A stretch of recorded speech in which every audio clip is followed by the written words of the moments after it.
Well, I first of all was excited to meet you, Dr. Mentak. I'll start with Dr. Mentak and then I'll move to Cal.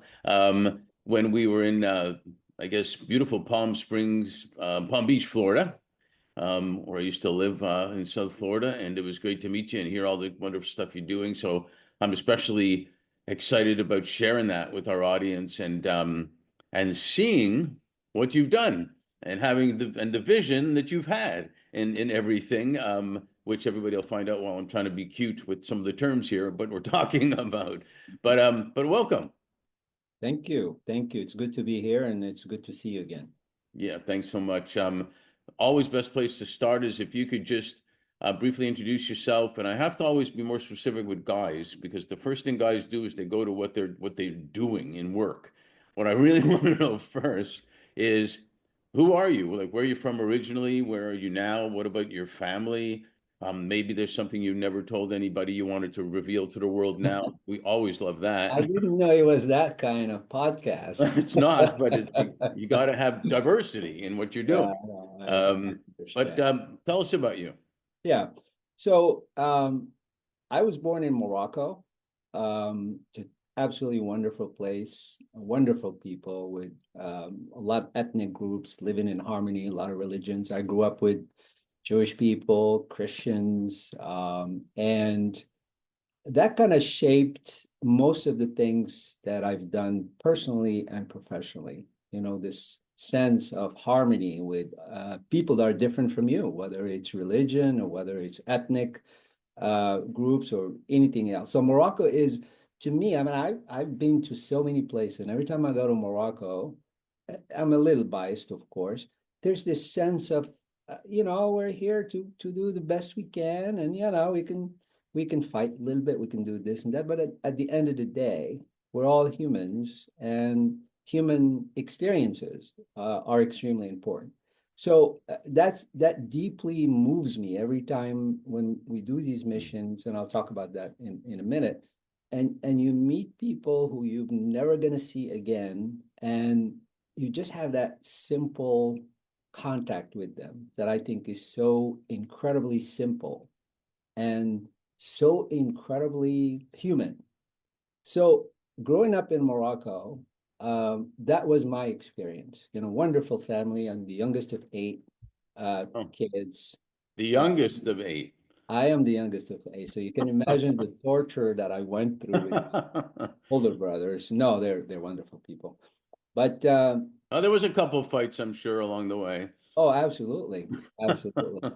Absolutely. And I grew up in, a multilingual environment, whether it's my, the country or whether it's the culture. And I was a confused kid when I was growing up. I was incredibly curious about everything. I was an explorer. I would just go out and I call it grazing. We would go out and just graze, and then we come back and you discover things. And within that, you start to think about how things happen, how the grass grows. Well, why is it like that, not like this? And that kind of informed my scientific upbringing. I loved science. I loved everything about science. I loved how you grapple with something for so long and then it comes to you and you're excited about that simple things. Sure. So I became a quantum physicist. You Well, know, I'm gonna pause for 1 second. I want to know, do you have a family here? Do you have yes. kids? Tell us Yeah, about it. I have a family here. My wonderful, wonderful wife, my son. Just wonderful environment also to be in California, which kind of reminds me a little bit of Morocco because of the how multicultural it is and how accepting it is. So but we do travel a lot because I want my family and my son to be exposed to different things, to different, especially different people. They're just different. They're not better. They're not worse. They're just different. And that's something you cannot teach kids. I mean, by talking to them, they have to see it and they have to feel it. Their being has to be very accepting to new experiences. See, And I love that, and I'll tell you why. Because I had the same thing in Montreal, and I think, um, and why I asked that question is I think, and I know a person. His name is Sam Beard. He's worked with six presidents on all sorts of projects, and he's got something right now he works on of kids from birth to three, how much they take in and what they've seen, the language they learn without any lessons and whatnot they take in. So all that's formulated not only from birth to three, which amazed me how much we learned then, to beyond. You've got to see it to believe it. So continue. Sorry to interrupt, but I wanted to say that point and share from you when you were a kid how your experiences as a kid and then education and created the passion you're talking about, but also created the ability to be, and not cute here, a leader or a person who really does care and respects and appreciates the differences. yeah, you're talking about something that is extremely close to my heart. And even before I had a family, I wrote a book about children. And they're actually based on my own experiences with my dad. The book is called My Father's Left Hand. And the reason it my upbringing and my relationship with my dad was so important is because he was a teacher, first of all, a different type of teacher. He was a storyteller. And he will tell you, will go walk around and he'll tell you stories about the trees, about the bushes, what their names in English, what their name in French, what their name in Arabic and other languages. And it's just fascinating. We didn't have the internet then, and that was even more exciting and more entertaining than the internet. The reason why I wrote the book, because I started having flashbacks and references in my professional and personal life, but mainly in my professional life, about things he taught me when I was a very, very young kid, from 0 to 3, as you said. And if you look at the psychology of human development, the formative years are those 3, 4 years, even younger than that, which, and I think everything goes to your subconscious. Some of it will come out eventually. And that what decides your life, the purpose in life, and what makes you uh, productive, from a professional and a personal perspective as a human being. So my dad was very, uh, he was not a Sufi, he was not a spiritual person per se, but everything he taught me, I had to go to so many retreats and so many executive programs and pay tens of thousands of dollars to learn the exact same things. Exactly. Meditations. So I'll be in these retreats and then these things will come back to me. Meditation in nature. You go to nature and just sit there. Um, uh, Kindness, compassion, you know. It's maybe we'll have another session because that's a longer story. My dad had an incredible story um, because he was very close to death before he got married at 18, extremely close to death. It's a long story, but he survived. And I think that made him fearless in life. So he survived without the use of half of his dominant arm and leg. So he had a stroke at 18 and he got married. He had 8 kids, wonderful kids. And he also um, built schools in rural areas for people who could not afford to go to the city. And he did this on his own. And you'd ask him about this. He said, I'm not doing anything. I just like to do this stuff. Hmm. So for me, my very early years were marked by how compassionate human beings can be without the attention. He didn't think he was doing anything. When he passed away, I remember we had so many people, so many students that he taught, that he was instrumental in terms of schooling them. I couldn't tell you how many, hundreds and hundreds, very prominent people in Morocco will come and pay their respect. And I have so many stories about that. But I Well, think, here in LA, we say you got to keep them wanting more so you can do a sequel. So it's a great story, and it reminds me a little bit of this movie called Mr. Holland's Opus. yeah, familiar with it. Yeah. Yeah. And it's those are formative years for me in terms of purpose-driven life. And of course, careers are very important. Uh, we invest so much effort and money and attention to our careers. And if your being is purpose driven, then your career and your work becomes purpose driven, whether you know it or not. And I think that's what I love about it. You can't sit down a child, a 3-year-old or 4-year-old, and explain to them, you know, what compassion is. Extremely difficult, but they can feel it. They can see it. They can feel it. They And can clearly feel it, and a quick example, part of our business is bringing the best talent to our clients because the best talent wants to go work with leaders who care. And we always talk about when people go home from work, when they used to work not at home, they go home from work, and two things happen. They either complain about their job, their boss, this, that, and they're feeling terrible. They get tired, give me a beer, whatever. Or they go home and say, "Hey guys, let's sit down for dinner. I want to tell you what happened with this." And we were working on a food bank thing, and next week we're working on a business deal with a client, and they're doing stuff in education for kids, and we're going to be involved in that. And the kids, to your point exactly, the kids hear that, see it, feel it, yeah. which takes them to the steps you're talking about. Yeah, absolutely. And I think the point, having lived in Silicon Valley for so long, is that people think that being compassionate, being purpose-driven, um, is mutually exclusive with being successful. And I am dedicating my life to proving people wrong on this one, including some of my very, very close colleagues and friends. You're making people soft, man.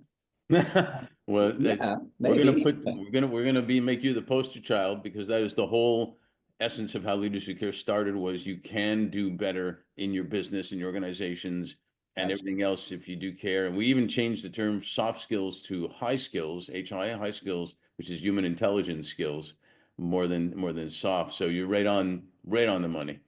Yeah, and I think you can show people, especially, and I work with a lot of founders, very super bright people, and you can show them how practical this stuff is, how practical to be purpose driven. And you can be wildly successful, but without the stress, because human beings, their nature, I believe that their inner nature is pure goodness, whether you want it or not. So if you're doing something unethical, you're creating friction within your being, and that, whether it's now or later, and I can give you so many examples. I mean, so many founders that I worked with, and little things, look, you're going to do this, you're going to build this company. And I think I brought this up at the Legacy conference, was that I ask founders, I tell them, do you want to do some good in this world? Do you want to be involved in charity? They all say yes. I mean, I've never heard someone who said, he said, but you know what? After I do my first IPO, my first exit, I'm going to donate some money to charity. That's not it. You No. know, human beings don't need money anymore. We've got a sea of it. I think what we need is humans that are building companies that are purpose driven. I'd love to see the next Google, and they'll be the next Google, the next Open AI, founded by a founder who thinks, I want to make this work. I want to help people with this. Every decision that we make, and this is not mutually exclusive It's with it's being not. wildly successful. And And well, I'll be on that mission with you because that's what we do every day. Is when we are referred to a client, we ask them what kind of impact do they want to make, what is their important to them, and it's not. In fact, it's not just philanthropy at all. It's actually investment in it, and they have seen clearly that they are able to attract the best talent who wants to work in those types of scenarios. They don't want to be poor and make a difference. They want to be rich and not make any difference. They want the whole ball game. yeah, and it's possible to have it all. That's my point. And I'm speaking from experience, from working with a lot of founders who validated this idea. In fact, I am in the process with some colleagues of developing what we call the global startup program, because that's my area, startups, founders. Was a VC for years. I'm still a VC. And we're developing this program. And one of the modules that caught a lot of attention from people it used to be called emotional intelligence, and we debated and we debated. And I said, you know what?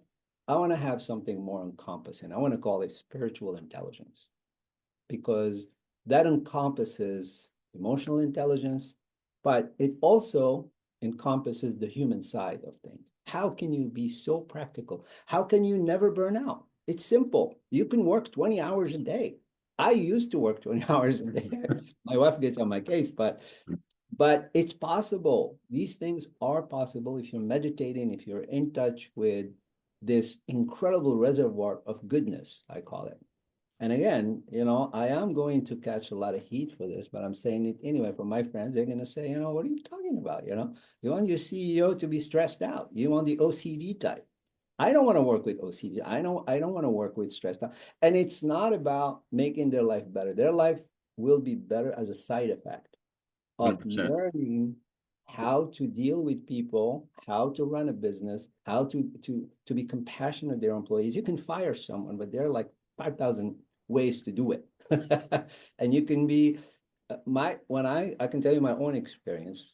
First time when I did my first venture and I was going to fire 12 people from a department, I was a mess for maybe about a week. I couldn't sleep, I couldn't eat because it didn't.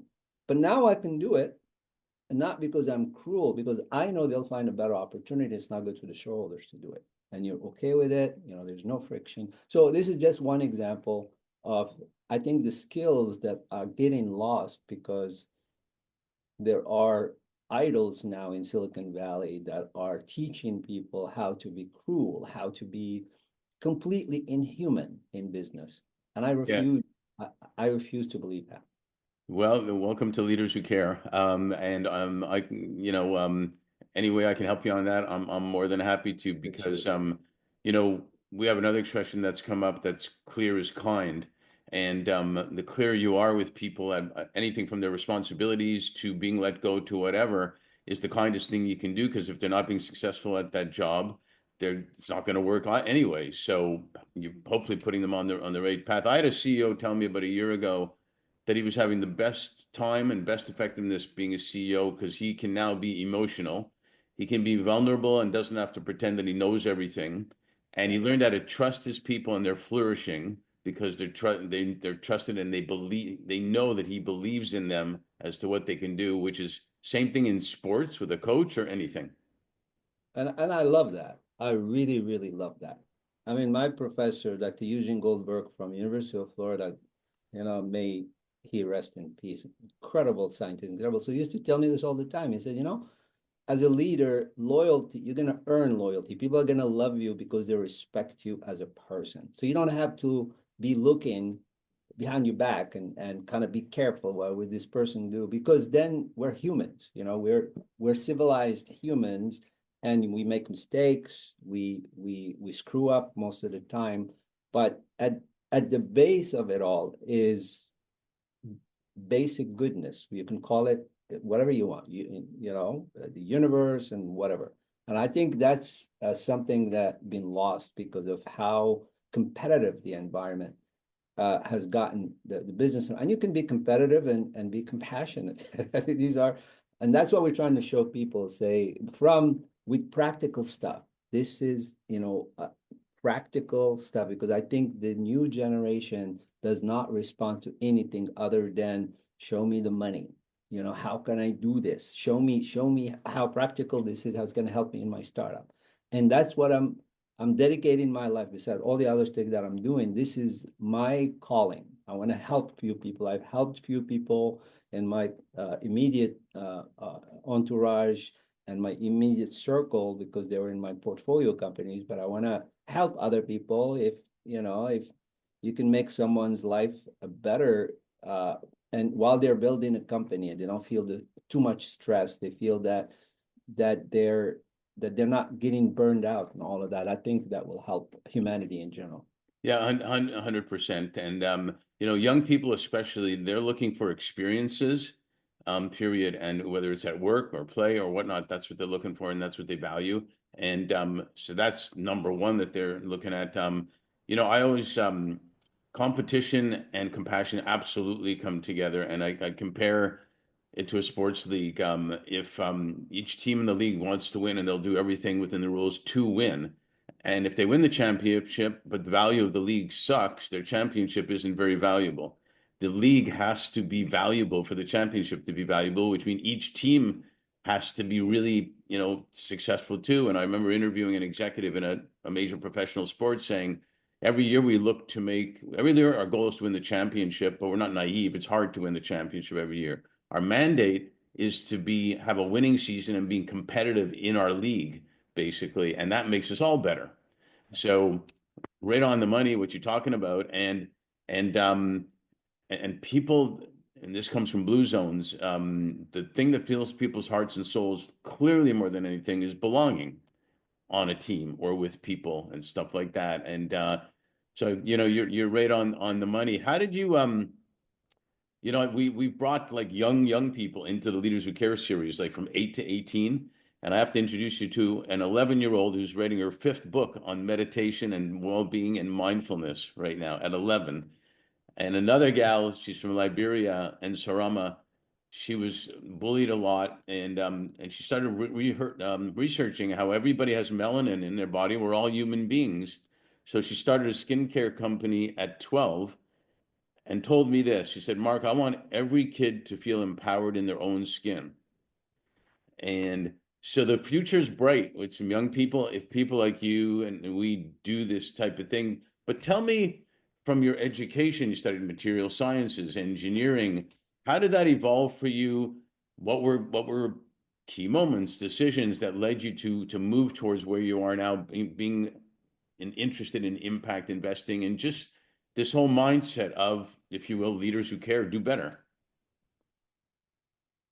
Yeah, I mean and being a scientist, obviously, when I came to Florida to go to grad school, and I had an incredible opportunity with Dr. Eugene Goldberg, who was a beacon, Nobel Prize caliber scientist, but also he was a mentor. He was a teacher. There's a big difference between a teacher and a professor. I mean, every time he'll say something, you'll just sit there and go like, why did he say that? And then, months later, so, oh, now I get it. Now I get it. So he was doing a lot of work in ophthalmology. He was an incredible material scientist. So I started my work with him and I did a lot of research with him. We invented a lot of things together. And even when I left the university, I supported research there for years and years and years. And ophthalmology, I got bitten by the bug, so to speak, because I don't know why, but I just thought, it's funny how if you have cataract, all of us will get cataract at some point, plus presbyopia and other things. And you're totally blind. I mean, literally blind. And then somebody comes in within, 5 minutes, they give you the best vision you've ever had. Not they restore your vision from 10 years. They give you the best vision. And to me, to this day, and I told Goldberg, he just laughed at me. He said, and I remember exactly what he said. He said, you either going to be an entrepreneur because hundreds of people come through my department. Nobody has ever told me that. You do cataract, you make lenses and all of that. And he said, you either gonna be an entrepreneur or you're gonna go back to Morocco and herd camels. That's what he said. And I remember, and he became like a second father to me after that.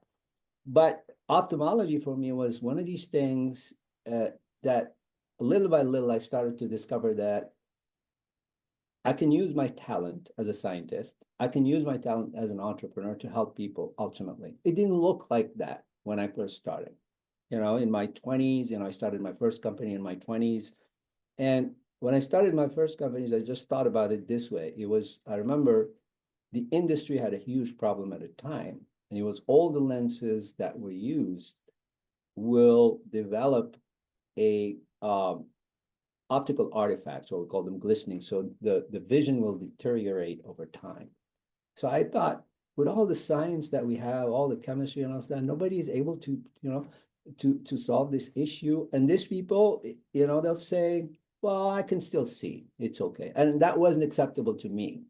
So I started a company called, it was my second company, and it was called Advanced Vision Science, and particularly developed a material that does not develop glistenings, got FDA approval for it, global approval, built manufacturing. But the driving force behind that, I didn't know it then. I was just a young entrepreneur working 20 hours a day. I didn't care. I did not care, you know? And then retrospectively, that's exactly what was happening. What was happening is that I was driven by this purpose. Now I can articulate it. Then I didn't. And, you know, you put this lens in people's eye and they can see. And now there's tens of millions of people, if not even more, all over the world have this lens. I don't want to think about it that way. I don't want to say, well, I helped them or this is my lens, because there's obviously a big team and credible people. And this is just one example. And I'm saying this, usually I don't talk about these things this way, but I'm saying it to uh, to illustrate one point for young founders, is that they're probably doing things that is driven by their being. They just don't realize. And I wish someone at a time had showed me that, because I would have been far more effective in doing other things afterwards. But it took me a while to get involved with charity. I got involved with, been involved with charity for 20 years with organizations like See International and cureblindness.org. They help a lot of people. They help an amazing amount of people. They're great people. They're working so hard. Yeah. But this is my next initiative, and my new initiative is that I feel that that's not enough. I feel that we need to inject innovation. We need to inject financial models, new financial models to help these people, because there's a mountain of blindness out there. So the new initiative that we have, along with my really good friend and an amazing soul, Dr. Paul Doherty, um, we're he started a foundation in honor of his deceased son, and we're created a for-profit center to develop technology specifically to benefit people. They will have an an impact on the global scale for developed countries, but they also help people. We're designing everything to make sure that there will be a purpose-driven strategy to make sure that these technologies get to people who need them most, because that's always bothered me. In all the missions that I've done, you go to these countries and you think to yourself, yeah, I am helping this person, but why are they getting technology from 20 years ago? Why are they getting, it does not make sense. No. Now people say, well, Vision is better than nothing. It's not acceptable to me.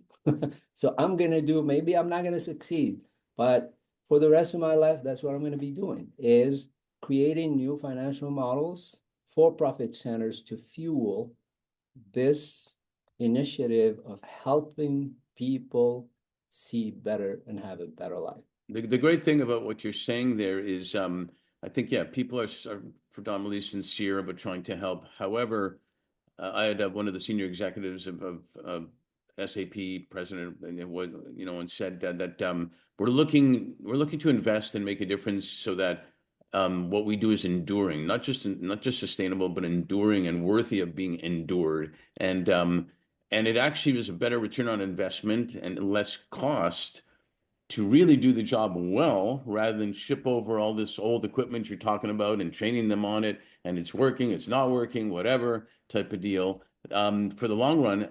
And imagine what those people that you've helped then end up doing as well, because of it.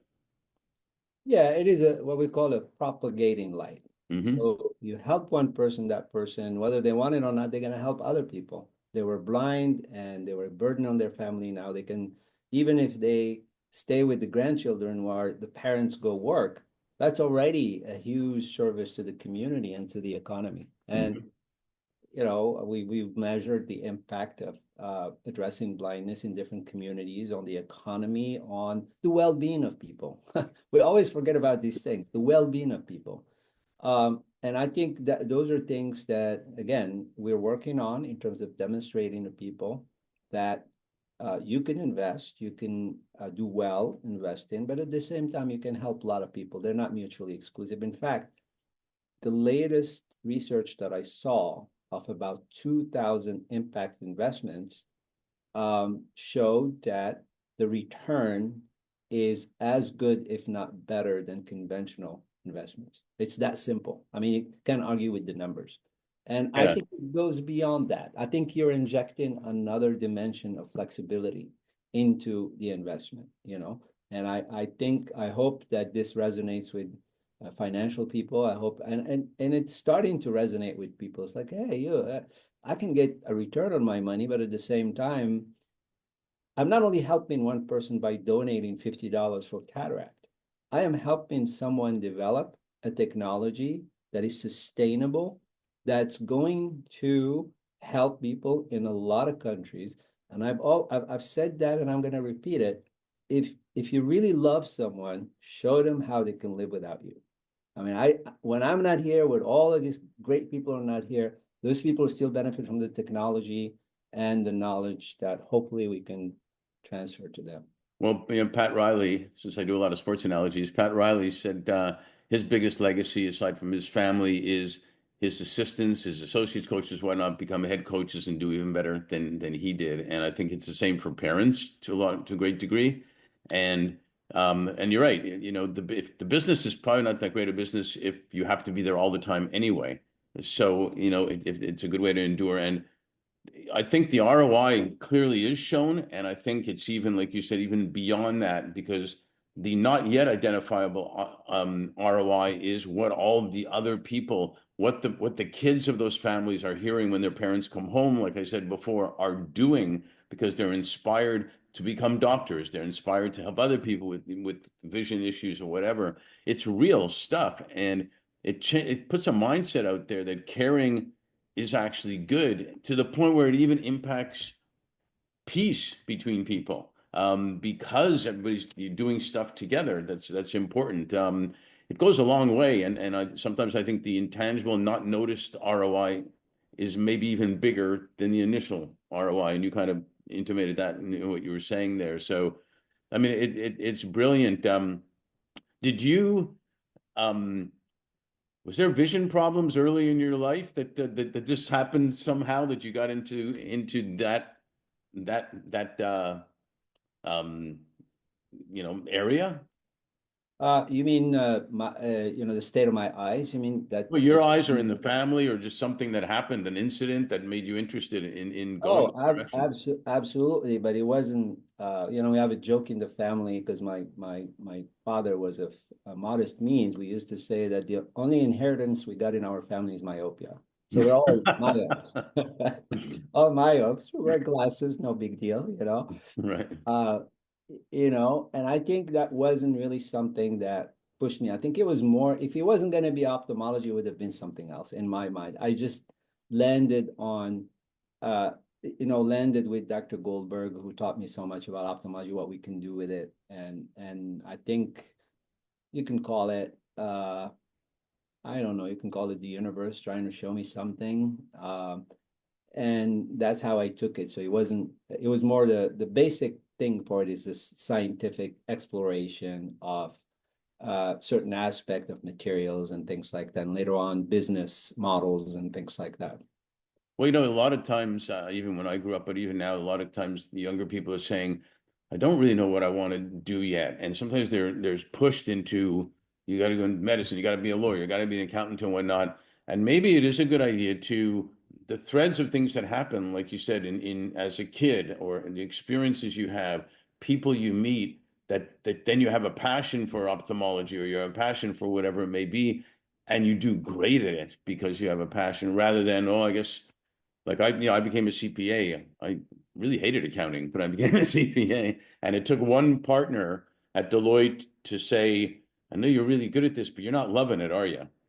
And he took me in another direction, and then another leader at another point took me in another direction, and that's a big part of it too. I think that I'm sure you're addressing, with founders, is mentors, champions that prevent mistakes and allow for growth are critical. And rather than being going the normal route, whatever that may be. Yeah, absolutely. I think if you look at education in general, how we educating our children, we take them to school, whether it's in this country or other countries, they memorize things, they do this and do that. But we never try to teach kids how to develop their own human faculties, whether it's empathy, whether it's those are when you're a kid and somebody pays attention to those things in you, you develop to be an absolutely amazing human being. And part of that is that whatever talents you have, because that's what I'm finding working with a lot of these founders, they force their talent. I have founders who think they're like the best speakers and they suck at it. I'm Right. sorry. You know? And you keep telling them, okay, you can practice, practice, practice. If you talk to Steve Jobs, they'll say practice, practice. It's always going to sound rehearsed. It's always going because people have this connection with you being. Right. Find where your talents are, enhance them because it's a much easier thing to do. And with kids is the same thing. And unfortunately, our education all over the world is based on knowledge, knowledge, knowledge. It's that learn as much as you can.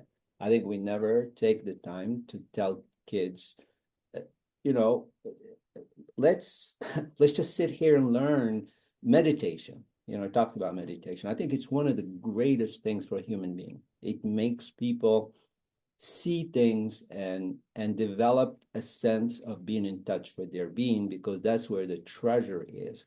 And again, I'm being soft because I give this very particular example. Sometimes some founders come to me and say, you know what, I have this huge issue.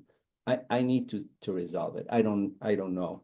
And I think my first reaction is always been, look, your situation needs something very specific. Sometimes it's compassion. Sometimes it's strength if I need to fire someone. Sometimes it's joy, you know. Sometimes it's Sure. will. And sometimes it's acceptance. And you say, you know what? There's nothing I can do about it. The market crashed, My crypto goes, my crypto wallet is gone. So, and if you learn how, as a founder or as a kid, if you learn how to work with these things, they give you this absolutely amazing clarity of mind, you know? And I think teaching children a little bit of these things. And this stuff, you could not write it down and tell them, okay, compassion is green, strength is red. No, they need to feel it. And I experimented with my kid. I'll tell you something, the kids can teach you so much, can teach us so much.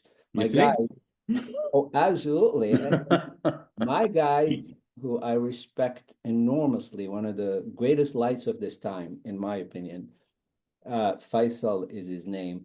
He developed the diamond logos method, which is uh, uh, um, a psychological way to uh, and spiritual way to explore who you are. You started the conversation by asking me who I am, and I was kind of deflecting that a little bit. And he told me before my son was born, he said, you know, if I'm going to give you one advice, pay attention to what he does. Don't tell him what to do. Just pay attention to what he does. You're gonna learn so much from him, more than any spiritual teacher can teach you. And that served me right. I would be grateful to him for that advice. Well, you know who are the most non-prejudiced, non-judgmental, non-everything in a good way people in the world? Babies. I tried. Haven't totally screwed them up yet, basically, and it's so important what you're saying because again I learned a lot in sports that affected everything because I think sports is life anyway, same thing, and the I was going to say the teamwork, the leadership, the coach that loves you, that you'll do anything for. It's not your contract that helps to get you motivated for a championship. It's your co-players, your coaches, and everything that do that. Um, it's the belonging. It's all those things that come into play. And as a little kid playing on a team, they just learn by feeling it. They learn by feeling it because it's not, it's especially when they're really young at 5 or whatever. Um, not necessarily analyzing it, they're absorbing it, and it's so important. And so and we work with a lot of founders too who tell us, and I remember the first time a founder told me, he said, it's like I'm giving my baby to the babysitter for the first time, and I sure hope he doesn't drop him. If it's a new president or something that's coming in, because it's their baby for the most part. Even though they want to make a lot of money, it's still their baby, and it's amazing stuff. And we're definitely going to have another sequel because there's so many things to talk about that are valuable here, and there's so many things the world needs right now, in the stage we're in. But I do want to ask you one more question on this part, is with everything that's happened, everything that's going on, we're talking about with a pandemic. That one client told me in 2021, he said, 2020 was the year that flew by slowly. And it seems like yesterday, he said, and it seems like years ago. Um, and now we're in 2025 already. Can you share with me what you're maybe most grateful for and also what you're most hopeful for? You I think I'm most grateful for being here now with the people I'm with right now. And I say this with a very open heart, because for years, obviously, just like everybody else, you struggle with things. You want to be somewhere else, as you said. We talked about this. You want to be somebody else. You want to do certain things, and you think, I should have done this that way and that way. I think I'm most grateful for that, and that of course brings my family, my friends, and all of that. Um, I am incredibly hopeful for the human race because I think goodness always wins in a way.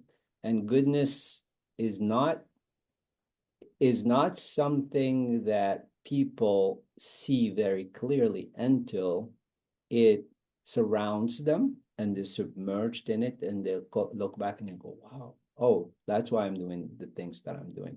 So I hope that people start to get in touch with their inner uh, inner spirit in a way, or inner being, to have that, uh, to get to a point where they can start to see that all human beings are the same, that we have we're different, but at the same time we come from the same substance, if you will. And that, I think, if people start to think that way, you can use your talent more effectively. You can use them to the benefit of humanity. I mean, you can compete, you can do a lot of things. I want to say one thing before before we go. Mhm. You should talk to my son because he's 8 and he's a sport fanatic. So he was telling me that he's forming his own opinion. He couldn't understand why Jimmy Butler was traded from the Miami Heat to the Warriors. We go to the Warrior games all the time. And he's explaining these things, and I'm sitting there looking, well, I think I couldn't do that an analysis until I got out of college, I think, to have that clearly, that understanding. So, I think the next generation, because of technology, because of a lot of things, are going to be much smarter, and that scares me. And also, especially with artificial intelligence, all of those things, I hope we are augmenting humans, not only people who want to compete and succeed at any price. Yeah, well said. And I'm grateful that I'm grateful I have a new friend. That's a good thing I'm grateful for. And that you are truly a leader who cares. And I think I'm hopeful because of the same thing too. And I think since we've opened it up to 8 to 18 year olds, we should have your son on Leaders Who Care and having a chat with me also. So that's a formal invitation for him to come on, and we'll definitely have a sequel. Thank you for much everything for that you do and being on the series. I really appreciate it. Thank you for having me. This has been incredibly enjoyable. I really appreciate it. Thank you.